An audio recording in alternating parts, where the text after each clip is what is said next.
ഞാനിന്നിവിടെ ഷെയർ ചെയ്യാൻ പോകുന്നത് എല്ലാ വീട്ടമ്മമാർക്കും തന്നെ നമ്മുടെ ഡെയിലി ലൈഫിൽ യൂസ്ഫുൾ ആവുന്ന കുറേ നല്ല ടിപ്സ് ആൻഡ് ട്രിക്സ് ഒക്കെ കളക്ട് ചെയ്തിട്ടാണ് കേട്ടോ.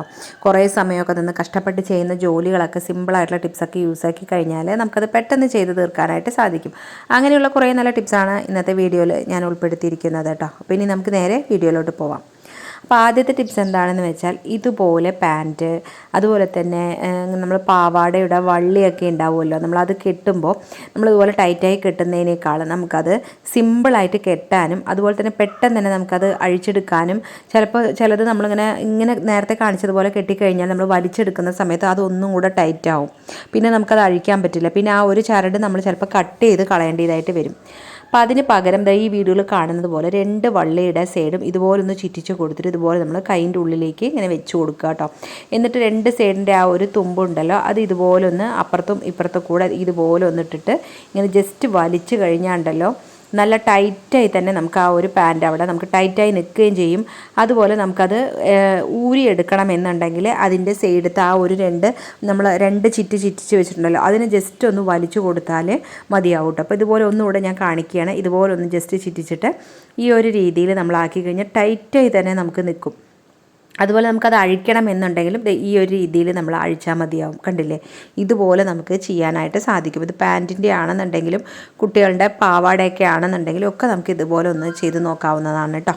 ഇനിയിപ്പോൾ അടുത്തതായിട്ട് ഞാനൊരു നാഴി എടുത്തിട്ട് അതിലേക്ക് അരനാഴി ചോറ് വെക്കുന്ന അരി ഉണ്ടല്ലോ അതെടുത്തിട്ടുണ്ട്. അതേപോലെ ബാക്കി അരനാഴി പച്ചരി എടുത്തിട്ട് നമ്മളിതുപോലെ ഒരു പാത്രത്തിലേക്ക് ഇട്ട് അതൊരു 2-3 വട്ടമൊക്കെ നന്നായി ഒന്ന് കഴുകിയതിന് ശേഷം നമ്മളതിലേക്ക് വെള്ളം ഒഴിച്ച് നമ്മൾ ഈ ഒരു ഇത് ഓവർനൈറ്റ് കുതിരാനായിട്ട് നമുക്ക് വെക്കാം കേട്ടോ.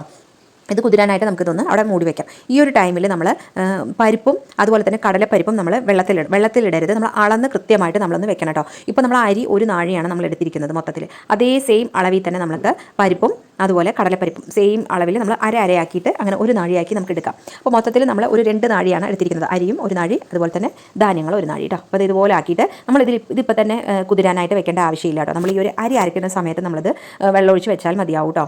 അപ്പോൾ അത് നമുക്കൊന്ന് മൂടി വയ്ക്കാം. പിന്നെ ഇനി നമുക്ക് രാവിലെ ഇത് അരയ്ക്കാൻ പോകുന്നതിന് മുമ്പായിട്ട് നമ്മളിതിലേക്ക് കുറച്ച് വെള്ളവും കൂടി ഒഴിച്ച് നമ്മളതിനെ കുതിരാനായിട്ട് 2 വട്ടമൊക്കെ കഴുകിയിട്ട് നമ്മൾ നല്ല വെള്ളം ഒഴിച്ച് അവിടെ അങ്ങ് വെക്കുക കേട്ടോ.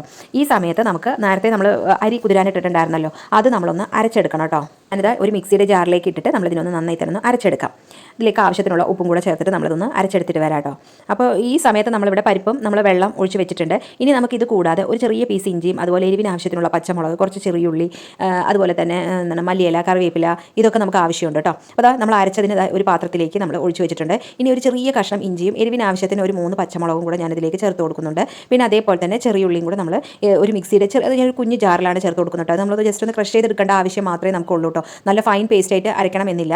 അപ്പോൾ ഇതെല്ലാം നമ്മൾ ചേർത്ത് കൊടുത്തിട്ടുണ്ട്. ഇനി നമുക്ക് ഇതിലേക്ക് ചെറിയുള്ളി കുറച്ച് കൂടുതൽ ചേർത്ത് കൊടുത്തിട്ടുണ്ട്. പിന്നെ ഒരു പിടി അളവിൽ ഇതുപോലെ കറിവേപ്പിലയും അതുപോലെ തന്നെ കുറച്ച് മല്ലിയിലയും കൂടെ ചേർത്തിട്ട് ഇതിനെ ജസ്റ്റ് ഒന്ന് ക്രഷ് ചെയ്തെടുത്തിട്ട് വരാം കേട്ടോ.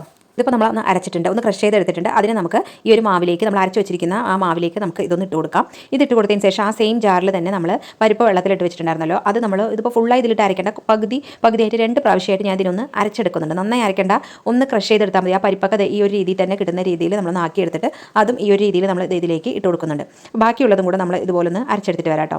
അരച്ചെടുത്തിട്ട് പിന്നെ നമ്മൾ ഇതിനെ നന്നായി ഒന്ന് മിക്സ് ചെയ്യാം. ഇത് നന്നായി ഒന്ന് മിക്സ് ചെയ്ത് കൊടുത്തിട്ട് നമ്മൾ ഇത് അരച്ചിട്ട് ആ ഒരു ടൈമിൽ തന്നെ നമുക്കിത് ഉണ്ടാക്കിയെടുക്കാനായിട്ട് സാധിക്കും. അല്ലാതെ നമ്മൾ തലേന്ന് അരച്ച് വെക്കണം എന്നൊന്നുമില്ല. തലേന്ന് നമുക്ക് അരച്ചിട്ട് നമ്മളിതിനെ ഫ്രിഡ്ജിനകത്ത് സൂക്ഷിക്കുക കേട്ടോ. എന്നിട്ട് നമ്മൾ ഉണ്ടാക്കാൻ പോകുന്ന സമയത്ത് മാത്രം നമ്മൾ ഫ്രിഡ്ജിനകത്ത് നിന്ന് പുറത്തെടുത്തിട്ട് നമുക്ക് ഉണ്ടാക്കിയെടുക്കാൻ പറ്റും. ഇത് നല്ല അടിപൊളി ടേസ്റ്റ് ആയിട്ടുള്ള ഒരു അടയാണ് കേട്ടോ. നമുക്ക് രാവിലെ ബ്രേക്ക്ഫാസ്റ്റ് ആയിട്ടും അതുപോലെ തന്നെ ഡിന്നർ ആയിട്ടും നമുക്ക് അല്ലെങ്കിൽ ഈവനിങ് കുട്ടികൾ സ്കൂളൊക്കെ വിട്ട് വരുന്ന സമയത്തൊക്കെ നമുക്കിത് ഉണ്ടാക്കി കൊടുക്കാം. ഇതിൻ്റെ കൂടെ നമ്മളൊരു ചമ്മന്തിയൊക്കെ ഉണ്ടാക്കിയിട്ട് കഴിക്കുകയാണെന്നുണ്ടെങ്കിൽ നല്ല അടിപൊളി ടേസ്റ്റ് ആയിരിക്കും. ഇതിന് ചമ്മന്തിയും വേണമെന്നില്ല കേട്ടോ, നമുക്ക് വെറുതെ കഴിക്കാനാണെന്നുണ്ടെങ്കിൽ നമുക്ക് പറ്റും. അത്രയും നല്ല ടേസ്റ്റാണ്. കുറച്ച് കട്ടിയായി തന്നെ നമ്മൾ മാവ് എടുക്കണം കേട്ടോ, കൂടുതൽ ലൂസ് ആക്കരുത്.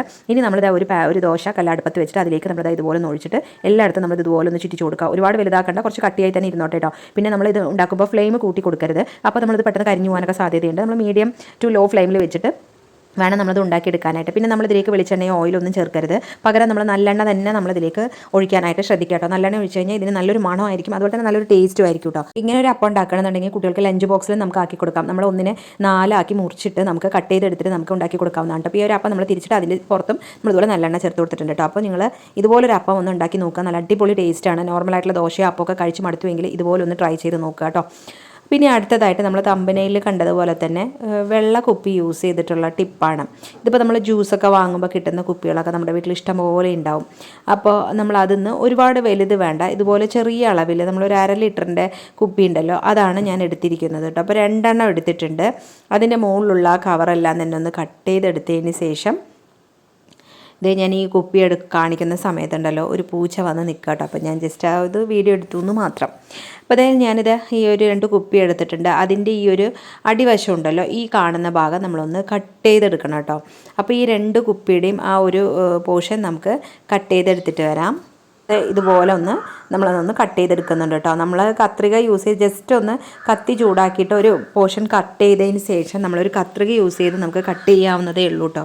അപ്പോൾ ഇതുപോലെ 2 കട്ട് ചെയ്തിട്ടുണ്ട്. അതിൻ്റെ ആ താഴത്തെ അടപ്പും ഒന്നും നമ്മൾ മാറ്റണ്ട കേട്ടോ. ഇനി നമ്മുടെ വീട്ടിലൊക്കെ ടേബിൾ ഫാൻ ഉണ്ടാവുമല്ലോ, ആ ടേബിൾ ഫാൻ എടുക്കുന്നുണ്ട് കേട്ടോ. ടേബിൾ ഫാനിൽ പുറകു വശത്ത് വേണം ഈ 2 കുപ്പിയും നമ്മളൊന്ന് കെട്ടി വെക്കാനായിട്ട്. അപ്പോൾ നമ്മൾ നൂല് എന്തെങ്കിലും ഉണ്ടെന്നുണ്ടെങ്കിൽ, അല്ലെങ്കിൽ തുണി എന്തെങ്കിലും ഉണ്ടെന്നുണ്ടെങ്കിൽ അത് യൂസ് ചെയ്ത് കെട്ടി വെക്കാം. അല്ലെങ്കിൽ ടൈ ഉണ്ടെന്നുണ്ടെങ്കിൽ അത് വെച്ചിട്ടാണെങ്കിലും ഒന്ന് ടൈറ്റ് ചെയ്ത് കൊടുത്താൽ മതിയാവട്ടെ. അപ്പോൾ ഞാൻ ടൈ എടുത്തിട്ടാണ് ജസ്റ്റ് ഒന്ന് ആക്കി കൊടുക്കുന്നത്. എന്നിട്ട് ഞാൻ പിന്നെ ഒരു തുണി യൂസ് ചെയ്തിട്ട് ഞാൻ നന്നായി ഒന്ന് ടൈറ്റായി തന്നെ നമ്മളൊന്ന് കെട്ടിയെടുക്കുന്നുണ്ട് കേട്ടോ.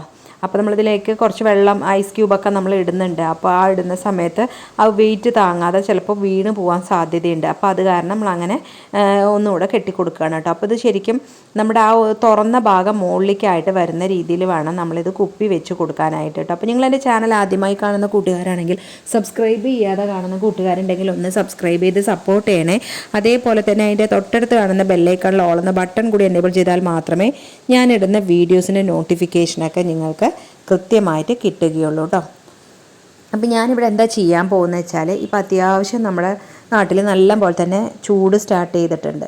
നമ്മൾ ഫാൻ ഇട്ട് കിടക്കുകയാണെന്നുണ്ടെങ്കിൽ കുറച്ച് കഴിയുമ്പോൾ ആ ഫാനിന് ചൂട് കാറ്റ് വരും. ഉച്ച സമയത്തൊക്കെ നമ്മൾ ഫാൻ ഇട്ട് കഴിഞ്ഞാൽ നമുക്ക് ചൂട് കാറ്റായിരിക്കും വരുന്നത് കേട്ടോ. പിന്നെ അതുപോലെ തന്നെ നമ്മൾ പുറത്തൊക്കെ പോയിട്ട് വന്നു കഴിഞ്ഞാൽ നമ്മൾ ഫാൻ ഇട്ടാലും നമുക്ക് ആ ഒരു കൂളിങ് നമുക്ക് കിട്ടില്ല. അപ്പോൾ മിക്ക വീടുകളിലും ഇപ്പോൾ AC ഒക്കെ ഉണ്ട്. അപ്പോൾ AC ഇല്ലാത്ത വീടുകളും ഇഷ്ടംപോലെ ഉണ്ട്.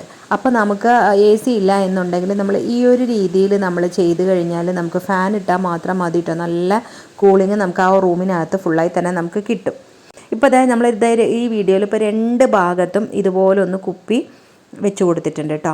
കുപ്പി വെച്ച് കൊടുത്തിട്ട് പിന്നെ നമ്മൾ തുണിയും കൂടെ യൂസ് ചെയ്തിട്ട് ഒന്ന് കെട്ടിക്കൊടുത്തു. എന്നിട്ട് നമ്മളിതാ ഇതുപോലെ ഐസ് ക്യൂബ്, ഇപ്പോൾ മിക്ക വീടുകളിലും ഫ്രിഡ്ജ് ഉണ്ടാവും. നമ്മൾ അതിനകത്ത് ഫ്രീസറിനകത്ത് ഒരു ട്രേയിലെങ്കിലും നമ്മളെപ്പോഴും വെള്ളം നിറച്ച് വെക്കാറുണ്ട്, ഐസ് ആക്കാൻ വേണ്ടിയിട്ട്, ഐസ് ക്യൂബ് ആക്കാൻ വേണ്ടിയിട്ട് വെക്കാറുണ്ടല്ലോ. അപ്പോൾ അതിന്ന് ഇതുപോലെ കുറച്ചെടുക്കുക കേട്ടോ.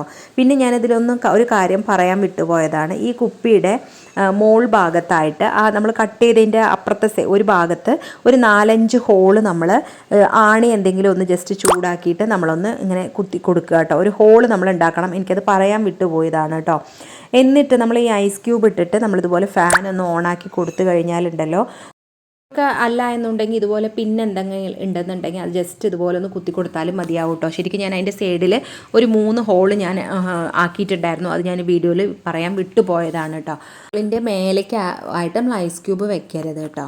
അതിൻ്റെ ശരിക്കും താഴെയായി തന്നെ നമ്മൾ ഐസ് ക്യൂബ് വെച്ചിട്ട് നമ്മൾ ഫാന് ഓണാക്കിയാൽ മതിയാവും. അപ്പോൾ നമ്മൾ പ്രത്യേകം ശ്രദ്ധിക്കേണ്ടത് അടുത്ത് വെച്ചിട്ട് പിന്നെ ചിലപ്പോൾ ജലദോഷം വരാനൊക്കെ സാധ്യതയുണ്ട്. കുറച്ച് ഗ്യാപ്പ് ഇട്ട് വെച്ചിട്ട് നമ്മൾ ഈ ഒരു ഫാന് ഉപയോഗിക്കുകയാണെന്നുണ്ടെങ്കിൽ നല്ലൊരു തണുത്ത കാറ്റ് വരാൻ നമുക്ക് സാധിക്കും. പിന്നെ ഈ നമ്മൾ ഈ അടിയിൽ ഈ അടപ്പ് വെച്ചിരിക്കുന്നത് ഐസ് ക്യൂബ് എല്ലാം തന്നെ മെൽട്ടായി പോയി കഴിഞ്ഞാൽ നമുക്ക് താഴത്തെ ആ ഒരു അടപ്പ് തുറന്നു കഴിഞ്ഞാൽ ആ വെള്ളം മുഴുവനായി തന്നെ നമുക്ക് കളഞ്ഞ് അടച്ച് വെക്കാവുന്നതാണ്. നമ്മൾ ആവശ്യം അനുസരിച്ച് നമുക്ക് ഈ ഐസ് ക്യൂബ് ഇട്ട് കൊടുത്താൽ മതിയാവും കേട്ടോ. അപ്പോൾ ഇത് നല്ലൊരു ടിപ്പാണ്. അപ്പോൾ നമ്മുടെ വീട്ടിൽ AC ഇല്ലാതെ തന്നെ, അതുപോലെ ഒട്ടും കറണ്ട് ബില്ല് ചിലവാകാതെ തന്നെ നമുക്ക് ഇതുപോലെ നമുക്ക് ഒരു കൂളിംഗ് ആയിട്ടുള്ള അത് എയർ കൂളറൊക്കെ വെച്ചിട്ട് കിട്ടുന്ന ആ ഒരു കൂളിംഗ് നമുക്ക് കിട്ടും കേട്ടോ. അപ്പോൾ ഇനി നിങ്ങൾ ഇതുപോലെ ഒന്ന് ട്രൈ ചെയ്ത് നോക്കുക. അപ്പോൾ യൂസ്ഫുൾ ആകണമെങ്കിൽ വീഡിയോയ്ക്ക് ലൈക്ക് ചെയ്യുക, ഷെയർ ചെയ്യുക, നിങ്ങൾ ഫ്രണ്ട്സ് ആൻഡ് റിലേറ്റീവ്സിനൊക്കെ ഒന്ന് ഷെയർ ചെയ്യുക. അതുപോലെ വീഡിയോയ്ക്ക് നല്ല നല്ല കമൻറ്റ് ഇടുക കേട്ടോ. നിങ്ങളുടെ നല്ല നല്ല കമൻറ്റ് വായിക്കുമ്പോഴാണ് എനിക്ക് ഇനിയും വീഡിയോ ഇടാനുള്ള നല്ലൊരു പ്രചോദനം കൂടിയാവുന്നത്. ഇനി ഇതേപോലെ തന്നെ അടുത്ത നല്ല ഇൻട്രസ്റ്റിങ്ങും എല്ലാ വീട്ടമ്മമാർക്കും ഒരേപോലെ യൂസ്ഫുൾ ആവുന്ന വളരെ നല്ലൊരു വീഡിയോയിൽ കാണുന്നത് വരേക്കും ബൈ.